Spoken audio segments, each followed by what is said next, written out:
विद्यार्थियों, कल के वीडियो में हमने पूंजी निर्माण के अर्थ, परिभाषा, उसका मापन और पूंजी निर्माण के विभिन्न स्रोतों का अध्ययन किया था। आज हम अध्ययन करेंगे कि आर्थिक विकास में पूंजी निर्माण का क्या महत्व है।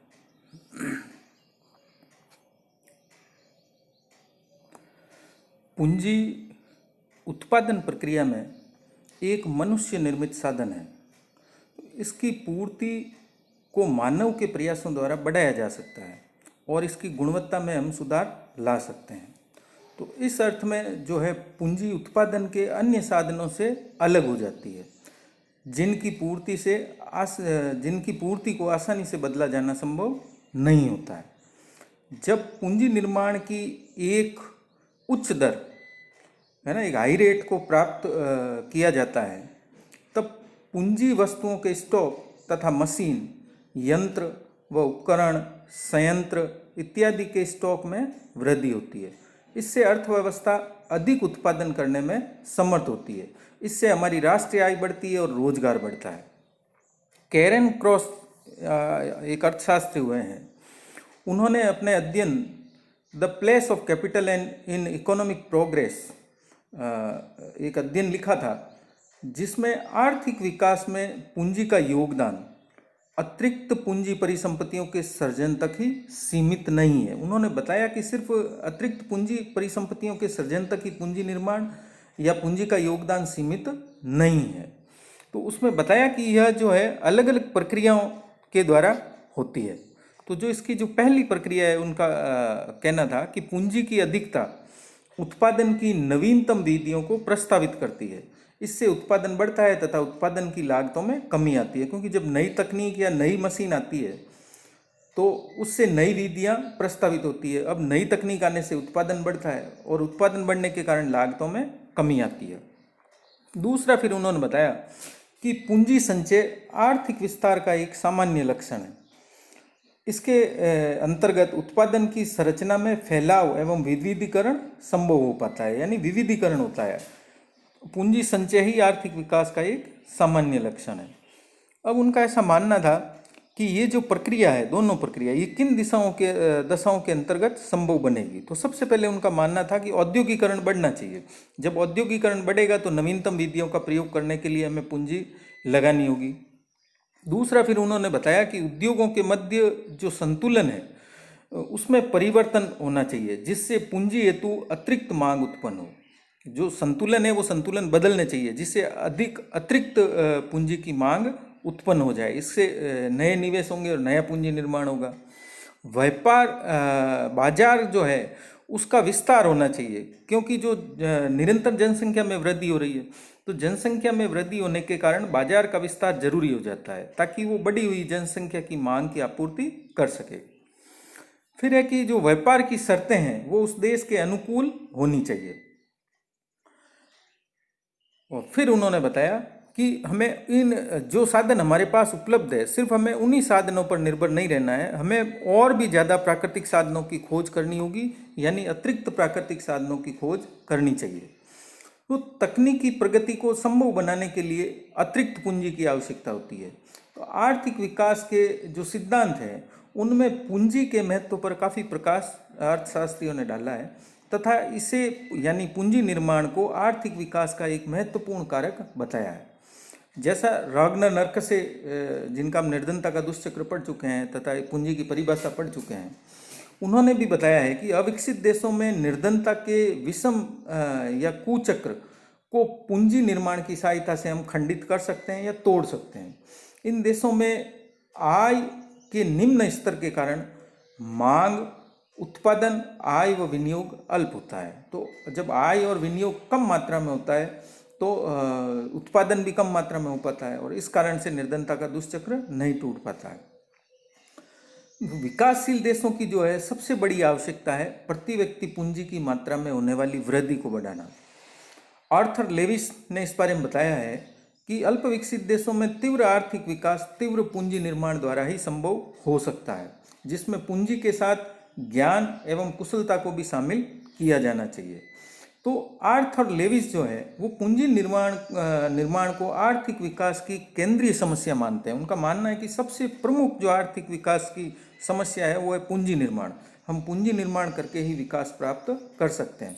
और उनके अनुसार जो है एक समुदाय को अपनी आय का 4 या 5% बचत व विनियोग कर रहा है अल्प विकसित देशों में, अपनी अर्थव्यवस्था को ऐसे बदल देता है जहां स्वैच्छिक बचतें राष्ट्रीय आय की 12 से 15% या उससे अधिक हो जाती है। तो उनका मानना था कि इस प्रकार से जो छोटी छोटी बचतें हैं वो किस प्रकार से राष्ट्रीय आय में सहयोग करती है। फिर जो है आर्थिक विकास का जो मुख्य पक्ष है वो है तीव्र पूंजी संचय, जिसमें पूंजी के साथ ज्ञान एवं कुशलता को भी शामिल किया जाता है। इस संबंध में प्रोफेसर DS नाग ने आर्थिक विकास व पूंजी निर्माण की दर के साथ घनिष्ठ संबंध व्यक्त करते हुए इसे निर्धन देशों के लिए विकास की महत्वपूर्ण कुंजी बताया है। और फिर आर्थिक विकास की अवस्थाएं देने वाले प्रोफेसर रोस्टोव का भी ये मानना था कि यदि राष्ट्रीय आय के 10% से अधिक मात्रा में पूंजी संचय किया जाता है तो यह विकास को स्वयं स्फूर्ति की अवस्था में पहुंचाने की पूर्व दशा उत्पन्न कर देता है। यानी स्वयं स्फूर्ति की अवस्था में लाने से जो पूर्व की दशा है वो उत्पन्न हो जाती है। तो इस प्रकार से इन अर्थशास्त्रियों ने जो है पूंजी निर्माण को आर्थिक विकास की एक केंद्रीय समस्या माना है और प्रमुख समस्या माना है। तो इनके आधार पर अब हम कह सकते हैं कि आर्थिक विकास या पूंजी निर्माण का महत्व किन किन बातों में है।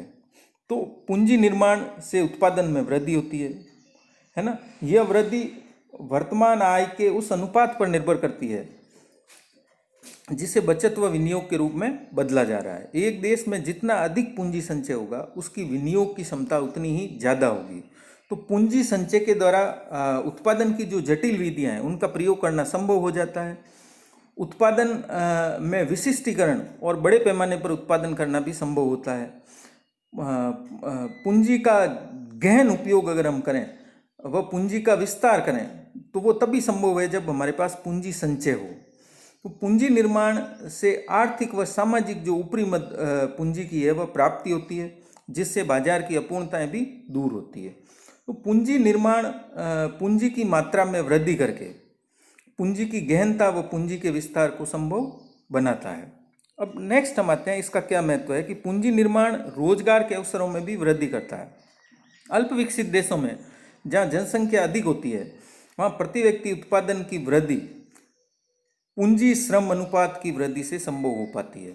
यदि ये अल्प विकसित देश पूंजी श्रम अनुपात को बढ़ाना चाहते हैं तो उनके सामने मुख्य समस्या आती है जन वृद्धि, यानी जनसंख्या वृद्धि के साथ साथ पूंजी श्रम अनुपात गिरता रहता है, क्योंकि जनसंख्या बढ़ती है लेकिन पूंजी की मात्रा नहीं बढ़ती है। तो इससे सीमित करने के लिए काफ़ी अधिक मात्रा में शुद्ध विनियोग हमें करने पड़ेंगे। तो पूंजी निर्माण द्वारा उत्पादन के साथ साथ रोजगार में वृद्धि के प्रयास भी किए जाते हैं। नेक्स्ट है पूंजी निर्माण और तकनीकी प्रगति। अल्प विकसित देशों में तकनीकी प्रगति की प्रस्तावना पूंजीगत साधनों की वृद्धि के द्वारा लाई जा सकती है। तो इन राष्ट्रों में पूंजी का अभाव ही मुख्य समस्या होती है और पूंजी गहन तकनीक को प्रारंभ में अपनाया जाना इनके लिए व्यवहारिक नहीं होता है। तो मध्यवर्ती तकनीक को अल्प विकसित देशों में अपनाया जाना उनके लिए एक बेहतर कारगर उपाय हो सकता है, क्योंकि बहुत ज़्यादा उन्नत तकनीक वो अपना नहीं सकते और निम्न तकनीक के कारण उनका उत्पादन बढ़ नहीं सकता। तो उन्हें मध्यवर्ती तकनीक का उपयोग करना चाहिए। फिर एक उनको मानवीय पूंजी का भी निर्माण करना चाहिए। मानवीय पूंजी से हमारा तात्पर्य ये है कि शिक्षा, स्वास्थ्य, सामाजिक सुरक्षा, समाज कल्याण की सेवाओं में भी विनियोग किया जाना चाहिए। जो प्रोफेसर साइमन कुजनेट्स हुए हैं, जो नोबेल प्राइज़ विजेता हैं, वो ये मानते हैं कि मुख्य पूंजी स्टॉक व्यक्तियों को प्रशिक्षण, उनके चरित्र एवं कार्यकुशलता में है। इनमें किया गया विनियोग जो है वो श्रम की कार्यकुशलता में वृद्धि करता है। तो वास्तव में जो आर्थिक विकास की प्रक्रिया को गतिशील करने में गुणात्मक घटकों का बहुमूल्य योगदान होता है। और ये गुणात्मक जो घटक है वो है मानवीय पूंजी, यानी मानव का भी विकास होना जरूरी है। नेक्स्ट एक फिर इससे आर्थिक कल्याण में वृद्धि होती है। पूंजी निर्माण के द्वारा हम देखते हैं कि देश के प्राकृतिक और जो मानवीय संसाधन है उन संसाधनों का अधिक दोहन यानी अधिक उपयोग, अधिक कुशल उपयोग संभव हो पाता है। इससे उत्पादकता बढ़ती है, जनता को वस्तुओं और सेवाओं की बढ़ती हुई मात्रा और विभिन्न किस्में उपभोग के लिए प्राप्त होती है, उनकी विविध आवश्यकताएं जो होती है वो संतुष्ट होती है। उपभोग क्षमता में जब वृद्धि होती है तो इससे व्यक्तियों का जीवन स्तर बढ़ता है और आर्थिक कल्याण में मदद मिलती है, तो उनका आर्थिक कल्याण भी बढ़ता है। नेक्स्ट है फिर जो मुद्रा प्रसारित दबाव या मुद्रास्फीति के दबाव है, उसको भी पूंजी निर्माण सीमित कर सकता है। पूंजी निर्माण के द्वारा उत्पादन में वृद्धि संभव हो पाती है, जिससे आय बढ़ती है। आय की जो वृद्धि होती है वो वस्तुओं की मांग को बढ़ाती है। जब लोगों की आय बढ़ती है तो वो वस्तुओं और सेवाओं की मांग करते हैं। तो अल्पकाल में जो है पूर्ति के अनुकूल मांग बढ़ाना संभव नहीं हो पाता है, लेकिन विनियोगों के समुचित प्रवाह द्वारा कुछ समय के बाद पूर्ति को बढ़ाया जा सकता है। तो अल्प विकसित देशों में ऐसी परियोजनाओं पर विनियोग किया जाना चाहिए जो अल्प अवधि में उत्पादन करने में समर्थ हों तथा अधिक जनशक्ति को रोजगार प्रदान कर सके, क्योंकि जनसंख्या बढ़ रही है तो उनको रोजगार भी प्रदान करना है और लोगों की मांग के अनुरूप वस्तुओं और सेवाओं का उत्पादन भी करना है। तो इससे जो ये होगा कि जो मुद्रास्फीति दबाव है वो उत्पन्न नहीं होगा और एक अर्थव्यवस्था में आंतरिक स्थायित्व बना रह सकेगा। नेक्स्ट है फिर भुगतान संतुलन के असमायोजन का। जो अल्प विकसित देश हैं प्राय वो हैं भुगतान संतुलन के असाम्य से या असंतुलन से पीड़ित रहते हैं। उनका प्रमुख कारण ये है कि निर्यातों के सापेक्ष आयात का अधिक होना, क्योंकि उनके निर्यात तो कम होते हैं और आयात ज़्यादा होते हैं। इसके कारण उनका जो भुगतान संतुलन है वह असंतुलित बना रहता है। तो भुगतान संतुलन के समायोजन हेतु उनके लिए निर्यातों में वृद्धि करना आवश्यक होता है। निर्यातों में वृद्धि करने के लिए घरेलू उत्पादन में वृद्धि करनी होगी। दूसरी ओर जो है आयात प्रतिस्थापन उद्योगों की स्थापना द्वारा जो निर्मित व अर्धनिर्मित वस्तुओं के आयात में कमी की जानी चाहिए। तो पूंजी गहन व पूंजी विस्तार तकनीक के प्रयोग द्वारा उत्पादन में मनचाही वृद्धि या यथेष्ट वृद्धि जिसे हम प्राप्त करना चाहते हैं वो संभव हो सकती है। तो इस प्रकार से पूंजी निर्माण विकास की प्रक्रिया में दोहरी भूमिका निभाता है। पहली तो वो अर्थव्यवस्था में प्रभावपूर्ण मांग को बढ़ाता है, यानी मांग में वृद्धि करता है, और दूसरी तरफ वह उत्पादन क्षमता में भी वृद्धि करता है। तो जब मांग भी बढ़ेगी उत्पादन क्षमता भी बढ़ेगी तो ऐसी स्थिति में आर्थिक विकास अपने आप ही होता चला जाएगा।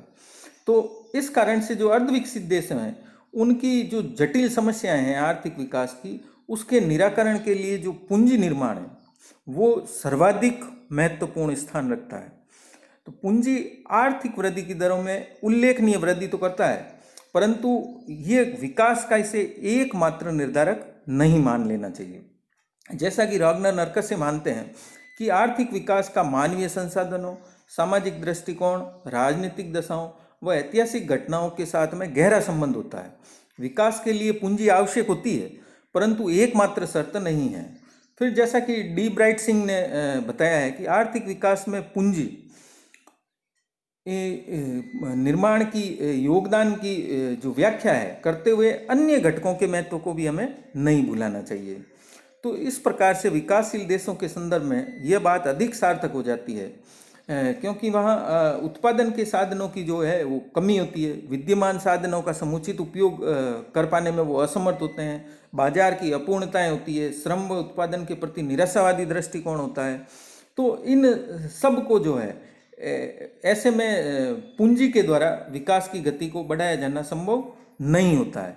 तो हमें सिर्फ पूंजी पर निर्भर नहीं रहना होगा, हमें उत्पादन के साधनों की कमी को दूर करना होगा, उनका समुचित उपयोग करना होगा, बाजार का विस्तार करना होगा, उसकी अपूर्णताएं दूर करनी होगी, और श्रम व उत्पादन के प्रति जो निराशावादी दृष्टिकोण है उसमें भी हमें परिवर्तन करना होगा। अब हम जो है नेक्स्ट आते हैं।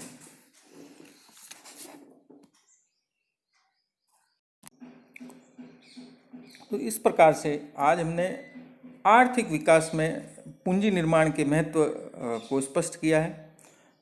इसके पश्चात जो है अब हम आगे ले सकते हैं कि भारत में जो है पूंजी निर्माण की क्या स्थिति रही है। तो जो भारत में पूंजी निर्माण है, इस तालिका को देखने पर आप लोगों को पता चल जाएगा कि स्थिर कीमतों पर सकल विनियोग का सकल घरेलू उत्पाद से वर्ष 2002-03 में 25% से बढ़कर 2007-08 में 33.8% हो गया। है ना, ये बढ़ करके 33.8% हो गया। और वर्ष 2006-07 में सकल राष्ट्रीय उत्पादन में स्थिर पूंजी निर्माण के अनुपात में 30.6% की वृद्धि हुई थी। तो घरेलू विनियोग के संगठकों की दशा को 10वीं पंचवर्षीय योजना की अवधि एवं औसत रूप से जो है इस तालिका के द्वारा प्रकट किया गया है। इसमें 9th और 10th योजना ली गई है और इसके द्वारा हम देख सकते हैं कि जो सकल घरेलू बचतें हैं, है ना, औसत जो है 31.4 रही है 10वीं योजना की। लेकिन ये निरंतर देखिए आप 2001-02 से लेकर के और 6-7 तक बढ़ी है। 2001-02 में जो घरेलू बचतें हैं वो 23.5% थी, जो बढ़ करके 6-7 में 34.8% हो गई। सार्वजनिक क्षेत्र की जो 2002-1-2 में माइनस में थी वो प्लस में 3.2% हो गई। निजी क्षेत्र की 25% से बढ़ करके और 31.6% हो गई।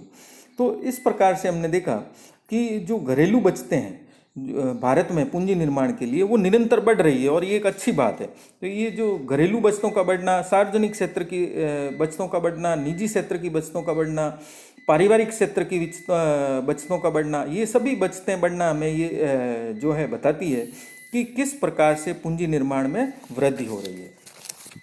अब नेक्स्ट जो है एक और टेबल हम ले सकते हैं। इस टेबल को देखें तो ये टेबल है 1999-2000 की बाजार कीमतों पर जीडीपी के प्रतिशत के रूप में, है ना, कि घरेलू विनियोग कितना हुआ। उसमें हमने लिया था बचतें और इस टेबल में बता रहे हैं विनियोग। तो देखिए यहाँ जो है स्थिर विनियोग है वो 2001-02 में 22.9 से बढ़कर के 30.6% हो गया। तो और सार्वजनिक क्षेत्र का 6.4 से बढ़कर के 7.2 और निजी क्षेत्र का 16.5 से बढ़कर के 23.4% हो गया। तो इस प्रकार से हम देख रहे हैं कि जिस प्रकार से घरेलू बचतें बढ़ी थी, है ना, जिस प्रकार से हमारी बचतों में वृद्धि हुई थी उसी प्रकार से विनियोग में भी वृद्धि हो रही है। सार्वजनिक क्षेत्र में पिछली टेबल में हमने देखा था कि जो सार्वजनिक क्षेत्र की जो बचतें थी वो 3.2% बढ़ी थी माइनस से, और जो विनियोग है सार्वजनिक क्षेत्र का वो 7.2% बढ़ा है ना। और जो निजी क्षेत्र का विनियोग 23.4% बढ़ा है, जबकि निजी क्षेत्र की जो बचतें हैं वो थी 31.6%। तो इस प्रकार से हम देख रहे हैं कि बचत जितनी हो रही है उसके आसपास विनियोग भी बढ़ रहा है। ये एक अच्छी बात है, जितनी बचतें हो रही है उतना का उतना विनियोग किया जा रहा है। तो इसके आधार पर हम कह सकते हैं कि भारत में पूंजी निर्माण में निरंतर वृद्धि हो रही है। चाहे हम 10वीं योजना का औसत लें या हम वर्षवार 2001-02 से लेकर के 6-7 तक देखें तो निरंतर बचतों में और विनियोग में वृद्धि हुई है। अब हम आते हैं नेक्स्ट कि ये जो घरेलू बचतें हैं इनके स्रोत क्या क्या हैं। हमने जो घरेलू बचतें बताई है उनके स्रोत कौन कौन से हैं। तो घरेलू बचतें 3 स्रोतों से हमें प्राप्त होती है। पहला परिवारिक क्षेत्र यानी परिवार के लोग जो बचत करते हैं। दूसरा निजी निगम क्षेत्र, जो निगम होते हैं, कॉरपोरेट्स होते हैं, सेक्टर होते हैं, वो लोग अपने लाभ में से बचतें करते हैं। और तीसरा है सार्वजनिक क्षेत्र। तो घरेलू परिवार जो क्षेत्र है इसमें व्यक्ति या पूर्ण स्वामित्व के अधीन स्थापित फर्में, साझेदारी एवं लाभ हेतु कार्य न करने वाले संगठन जैसे ट्रस्ट या धर्मार्थ संस्थान है वो शामिल होते हैं। तो घरेलू परिवार स्तर पर की गई बचतों को वित्तीय परिसंपत्तियों एवं भौतिक परिसंपत्तियों के रूप में हम रख सकते हैं। जो भारत में है वित्तीय परिसंपत्तियों के शेयर में लगातार वृद्धि देखी गई है। जो वित्तीय परिसंपत्तियां होती हैं उनके शेयर्स हैं उनमें लगातार वृद्धि देखी गई है कि जिसके कारण जो है वो रहे हैं कि अर्थव्यवस्था का मौद्रीकरण तथा व्यवसायीकरण होने से बैंक जमाओं में वृद्धि हुई है। एक तो ये कारण रहा है। दूसरा आर्थिक विकास के परिणाम स्वरूप परिवार की आय में वृद्धि हुई है जिससे परिवार के लोग ज़्यादा बचत करने लगे हैं। और तीसरा जो है बैंकिंग व्यवस्था है या जो बैंकिंग प्रणाली है उसका विस्तार हुआ है और अन्य दूसरी वित्तीय संस्थाओं में भी वृद्धि हुई है। तो इस कारण से जो है वित्तीय परिसंपत्तियों के शेयर में लगातार वृद्धि हुई है। तो दूसरी और जो भौतिक परिसंपत्तियां हैं कुल परिवार के स्तर पर की गई बचतों के रूप में वो भी बढ़ी है। भौतिक परिसंपत्तियों में टिकाऊ उपभोक्ता वस्तुओं को शामिल नहीं किया जाता है। जो जैसे रेफ्रिजरेटर है, एसी है, ये टिकाऊ उपभोक्ता वस्तुएं, इनको शामिल नहीं किया जाएगा। मकान आदि जो हैं पूंजीगत संपत्तियां उनको शामिल किया जा सकता है। तो अब घरेलू बचतों को बढ़ाने के लिए और इनको बढ़ाने के लिए हमें क्या क्या उपाय करने चाहिए। तो इनको बढ़ाने के लिए हमें सबसे पहले ग्रामीण क्षेत्र में बैंकिंग सुविधाओं का विस्तार करना चाहिए, है ना, और बैंकिंग प्रणाली को सरल और लोचपूर्ण बनाना चाहिए ताकि हमारे ग्रामीण क्षेत्र के लोग भी इस व्यवस्था का लाभ उठा सकें और ज़्यादा से ज़्यादा बचत कर सकें। फिर एक मुद्रास्फीति की प्रवृत्तियों पर हमें रोक लगानी होगी। जो मुद्रा प्रसार हो रहा है उस पर रोक लगाना होगा, क्योंकि इससे बचत की प्रवृत्ति पर विपरीत प्रभाव पड़ता है, क्योंकि कीमतें जब बढ़ जाती है तो ऐसी स्थिति में लोगों की बचत करने की क्षमता कम हो जाती है। फिर है कि उच्च एवं विलासितापूर्ण उपभोग को नियंत्रित करना होगा। हमें फालतू के उपभोग को या विलासिता के लिए किए जाने वाले उपभोग को नियंत्रित करना होगा ताकि उस पैसे का उपयोग पूंजी निर्माण के अंतर्गत किया जा सके और बचत की जा सके। अब घरेलू बचत पर आयकर से छूट की सीमा को बढ़ाना चाहिए। वर्तमान में ये आयकरदाता के लिए 1.5 लाख रुपए है, तो अगर इसको बढ़ा दिया जाएगा तो लोग उसकी तरफ आकर्षित होंगे और इनकम टैक्स बचाने के लिए ज़्यादा बचत करेंगे। तो इस घरेलू बचतें बढ़ाने के लिए हम इस प्रकार के उपाय कर सकते हैं। तो जो निजी निगम क्षेत्र हैं या गैर सरकारी वित्तीय व गैर वित्तीय कंपनियां तथा सहकारी संस्थाएं हैं, ये निजी निगम क्षेत्र के अंतर्गत आती है। भारत में जो निजी निगम क्षेत्र से प्राप्त बचत है वह कुल बचतों के 2% से भी कम है। तो इस क्षेत्र में बचतों में वृद्धि के लिए प्रबंधकीय व्यय में कटौती करना, उच्च अधिकारियों के वेतन और सुविधाओं के स्तर पर प्रतिबंध लगाना तथा कंपनी द्वारा प्रदत्त लाभांश में कटौती करना आवश्यक है, तभी निजी निगम क्षेत्र की बचतें बढ़ सकती है। और सार्वजनिक क्षेत्र में हम सरकारी क्षेत्र द्वारा की गई बचतों को लेते हैं, तो सार्वजनिक क्षेत्र द्वारा कुल बचतों में न्यूनतम योगदान रहा है। इसका मुख्य कारण यह है कि सरकार द्वारा प्राप्त किए जाने वाले लाभ भी न्यून रहे हैं। सार्वजनिक उपक्रमों में क्षमता से कम उत्पादन होता है। सबसे बड़ी समस्या यह है कि कर की चोरी, जिस पर अंकुश लगाया जाना बहुत ही आवश्यक है। तो भारत में घरेलू पूंजी निर्माण की जो प्रवृत्तियां हैं उसमें सतत वृद्धि तो हो रही है ना। तो ऐसे में जो अवरोध विद्यमान है, कुछ अवरोध हैं जिन्हें हमें दूर करना होगा ताकि बचतों की मात्रा में हमें जितनी वृद्धि चाहिए उतनी वृद्धि हम कर सकें। तो ये जो अवरोध हैं, इन अवरोधों में सबसे पहली अवरोध है हमारे पास सामने निर्धनता। इनको दूर किया जाना जरूरी है। अगर हम हमारी जनसंख्या का 50% हिस्सा देखें, क्योंकि 40 से 50% के बीच में जो हमारी जनसंख्या है वो निर्धनता रेखा पर निवास करती है ना, जिनकी बचत क्षमता बहुत ही कम है। तो हमें निर्धनता को दूर करने के उपाय करने चाहिए।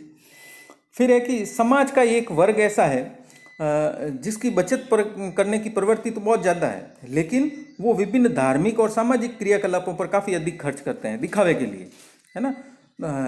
और जैसे स्वर्ण और बहुमूल्य धातुओं को खरीदते हैं, जैसी अनुत्पादक परिसंपत्तियों को, जिससे किसी प्रकार का जो है पूंजी निर्माण नहीं संभव हो पाता है। तो उनकी हमें प्रवृत्ति बदलनी होगी कि भाई आप लोग धार्मिक और सामाजिक क्रियाकलापों की बजाय, स्वर्ण और बहुमूल्य धातुओं की बजाय आप जो है पैसा खर्च कीजिए, निवेश कीजिए, जिससे नए उत्पादन को बढ़ावा मिल सके। नेक्स्ट है फिर कि हमारे यहाँ जो है बैंकिंग सुविधाएं अपर्याप्त है, तो और वित्तीय संस्थाएं भी जो जितनी चाहिए उससे कम है। और समुदाय के काफ़ी बड़े भाग में बैंकिंग की आदत भी नहीं पनप रही है, क्योंकि जब बैंकिंग सुविधाएं कम है तो लोग बैंकों की उनमें आदत ही नहीं है। तो हमें उन लोगों में बैंकिंग की आदत डालनी होगी। उसके लिए हमें बैंकिंग सुविधाओं और वित्तीय संस्थाओं का विस्तार करना होगा। नेक्स्ट है फिर कि हमारे यहाँ अप्रत्यक्ष कर की जो दरें हैं वो ऊंची रही है, और इसके कारण विशेषकर मध्य वर्ग को नुकसान होता है, क्योंकि मध्य वर्ग की बचतें प्रभावित होती है। मध्य वर्ग अपना अधिकांश हिस्सा जो है, मान लीजिए मध्य वर्ग परिवार की 10 से 12 लाख रुपए आय है, तो ऐसी स्थिति में वो 30% की रेंज में आ जाता है और उसका अधिकांश हिस्सा जो है टैक्स के रूप में चला जाता है, तो उसकी बचत करने की क्षमता कम हो जाती है। तो हमें प्रत्यक्ष कर की दरों में मध्यम वर्ग को जो है राहत देनी चाहिए। फिर नेक्स्ट ये है कि खेती को या कृषि को अभी तक करारोपण में शामिल नहीं किया गया है ना। तो कृषि को भी जो है करारोपण की जो सीमा है उसके अंतर्गत लाना चाहिए, जिससे जो बड़े कृषक हैं है ना, वो जो अनुत्पादक या व्यर्थ उपभोग कर रहे हैं तो उन पर अंकुश लगाया जा सके और उस पैसे का वो बचत कर सके, या टैक्स के रूप में सरकार के पास आ जाए और सरकारी निवेश के रूप में उत्पादक कार्यों में पूंजी निर्माण हो सके। फिर नेक्स्ट है कि आय का पुनर्वितरण। अब ये थोड़ा सा अलग है, ये इसमें कुछ अर्थशास्त्रियों का ऐसा मानना है कि सरकार द्वारा आय को निर्धन वर्गों की ओर पुनर्वितरण करने के जो प्रयास करती है उससे बचत और पूंजी निर्माण पर विपरीत प्रभाव पड़ता है। लेकिन चूंकि ये निर्धन वर्ग की तरफ पुनर्वितरण हमें करना होगा, ये सामाजिक कल्याण हमें ये बताता है कि हमें निर्धनता दूर करनी है तो हमें आय का पुनर्वितरण भी करना होगा। आय का पुनर्वितरण धनी वर्ग से निर्धन वर्ग की करना होगा। लेकिन यहाँ जो है ये विरोधाभास पैदा हो जाता है कि जो है आय की जो असमानता होगी तो पूंजी निर्माण ज़्यादा होगा, क्योंकि इससे जो है मुद्रा उच्च बचत प्रति वाले जो समुदाय हैं उनमें उनके पास रहती है तो वो जो है ज़्यादा बचत कर सकते हैं। जबकि हम पुनर्वितरण करते हैं गरीबों की ओर तो ऐसी स्थिति में उनकी बचत क्षमता पहले से ही कम होती है, तो वो बचत करने की स्थिति में नहीं होते हैं। नेक्स्ट है फिर कि जो भारत में है घरेलू बचतों में जो होने वाली वृद्धि है वो किसी सीमा तक अनिवार्य जमाओं तथा विदेशों से प्राप्त होने वाली प्रेषित धन का फल रही है। तो यहाँ पर ये ध्यान देने योग्य बात है कि अनिवार्य जमाएं बाहरी बचतों का रूप है तथा विदेशी अनिवासियों द्वारा प्रेषित अंतर प्रभावों में विचलन दिखाई देता है। वो कभी तो पैसा बाहर से यहाँ भेजते हैं अनिवासी, कभी नहीं भेजते हैं, तो इसको भी हमें स्थायित्व में लाना होगा और जो है घरेलू बचतों को बढ़ावा देना होगा, पारिवारिक बचतों को हमें बढ़ावा देना होगा। फिर है कि जो है पूंजी निर्माण में जो वृद्धि हो रही है ना, ये प्रवृत्ति प्राय देखने को मिलती है कि जो पूंजी निर्माण में वृद्धि हो रही है वो बढ़ते हुए स्टॉक का रूप ले रही है ना। इसके परिणाम स्वरूप जो स्थिर स्टॉक पर शुद्ध विनियोग है वो काफ़ी कम हो जाता है। केवल स्टॉक बढ़ रहा है, शुद्ध विनियोग नहीं बढ़ रहा है। तो स्टॉक में किया गया विनियोग अर्थव्यवस्था की उत्पादन क्षमता में वृद्धि नहीं कर पाता। और कभी कभी ये भी देखने में आता है कि जो विनियोग वस्तुओं की कीमतें हैं वो सामान्य कीमत स्तर के सापेक्ष अधिक तेजी से बढ़ती है, जिसके परिणाम स्वरूप वास्तविक रूप में जो विनियोग की वृद्धि है वो मामूली सी रह जाती है। कहने का अर्थ यह है कि समुदाय की बचतों में होने वाली वृद्धि किसी सीमा तक विनियोग की बाजार कीमतों में वृद्धि से काफ़ी अधिक अवशोषित हो जाती है। साथ ही मौद्रिक रूप में घरेलू बचतों का काफ़ी बड़ा जो भाग है वो वस्तु कीमतों में होने वाली वृद्धि से अवशोषित हो जाता है। नेक्स्ट फिर जो अवरोध है वो है ICOR में लगातार वृद्धि। ICOR यानी वृद्धिमान पूंजी उत्पादन अनुपात, इंक्रीज कैपिटल आउटपुट रेशियो। इसकी अगर हम प्रवृत्ति पर विचार करें तो इसमें लगातार जो वृद्धि है वो ये स्पष्ट करती है कि देश में कीमतें तेजी से बढ़ रही है, जिससे संरचनात्मक अवरोध उत्पन्न हो रहे हैं। तो ICOR में जो है जो लगातार तेजी से वृद्धि हो रही है इस पर भी हमें ध्यान देना होगा। तो इस प्रकार से हमने देखा है कि जो है घरेलू बचतों में किस प्रकार से वृद्धि की जाती है। तो भारत में जो है केंद्रीय सरकार के बजट संबंधी साधनों से जो पूंजी निर्माण है उसके अंतर्गत सकल पूंजी निर्माण में खाद्यान्नों व उर्वरकों, निर्माण संबंधी सामान का भंडार, खाद्यान्नों व उर्वरकों के भंडार में वृद्धि के योग को भी ध्यान में रखा जाता है। पूंजी निर्माण के लिए जो वित्तीय सहायता है उसमें हम राज्य सरकारों, गैर विभागीय वाणिज्यिक उपक्रमों जिनमें स्वायत्त निगम व कंपनियों द्वारा चलाए जा रहे सरकारी उपक्रम भी शामिल होते हैं, तथा अन्य जिनमें पूंजी निर्माण के लिए स्थानीय जो प्राधिकारी होते हैं को दिए गए ऋण व अनुदान भी शामिल किए जाते हैं। तो अगर हम देखें तो भारत में 1980-81 से 1991-92 की समय अवधि में प्रति व्यक्ति आय की वृद्धि दर, जिसे प्रति व्यक्ति सकल घरेलू उत्पाद या हम कहते हैं है ना, वो जो है मापा जाता है और वो 3.12% की दर से बढ़ा है। 1992-93 से 2003-04 तक अगर हम देखें तो ये सीमांत रूप से 3.7% वार्षिक की दर से बढ़ा है। 3-4 से 7-8 की अवधि में इसमें औसत रूप से 72% वार्षिक की वृद्धि हुई। अर्थात विगत जो एक दशक है के सापेक्ष इसमें दुगनी वृद्धि हुई है। तो प्रति व्यक्ति आय के बढ़ने के साथ साथ प्रति व्यक्ति निजी अंतिम उपभोग भी बढ़ता है। 1990 के दशक में जो आर्थिक सुधार किए गए थे उसके कारण इनमें 2.6% वार्षिक की वृद्धि देखी गई थी। 2003-04 से लेकर 2007-08 की समय अवधि में यह दर लगभग दुगनी अर्थात दुगनी जो है प्रतिशत वार्षिक हो गई थी। अब महत्वपूर्ण बात जो उसमें ये थी कि उपभोग की औसत वृद्धि आय की औसत वृद्धि के सापेक्ष धीमी थी, जिसका कारण मुख्यतः बचत की दर में होने वाली वृद्धि था। बढ़ते हुए कर संग्रह से भी इस अंतराल को और बढ़ाया जाना संभव था। तो इस प्रकार से हमने देखा कि आर्थिक विकास में पूंजी निर्माण का क्या योगदान है और भारत में पूंजी निर्माण की दिशा क्या है तथा घरेलू बचतों को बढ़ाने के लिए क्या उपाय किए जा सकते हैं।